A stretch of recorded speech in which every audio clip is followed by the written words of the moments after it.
na hii barabara iko na interest mingi, kwa sababu wale mabwenyenye ambao wako na hoteli huko ndani ya Mara na wako na airstrips hawataki hii barabara itengenezwe ndio wazungu wapate kutumia ndege. Sasa wanaumiza raia wote wa Narok kwa sababu ya ulafi, kwa sababu ya corruption na kwa sababu ya ukora yao ambao wanachochea hii barabara.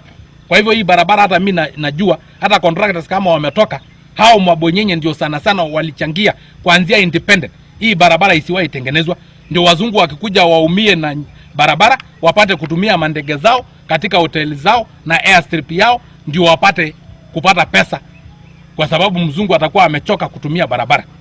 Kama hiyo ndio itaumiza wananchi wa Kenya, hiyo mahoteli yote iko ndani ya Mara itolewe yote, tuachie wanyama ndani ya Mara. Hiyo airstrip ziko huko hata ndio inastua wanyama, ndio inafanya wanyama wakuja wapigane na binadamu huko kwa mashamba ya wenyewe. Tunataka sasa Masai Mara Game Reserve ikuwe kama ile ya Serengeti. Hakuna kujanga hoteli ndani ya park. Tokeni nje, kwa sababu hiyo ndio inafanya hata hii barabara tuumie. Wanaenda wanaleta makashifa ili hii barabara isitengenezwe ndio wapate kupata pesa ya wazungu wenye wanatumia airstrip.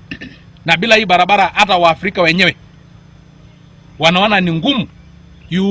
You must spend more than 5 hours from Nairobi kufika Masai Mara, pali ya 2 hours kwa sababu ya barabara.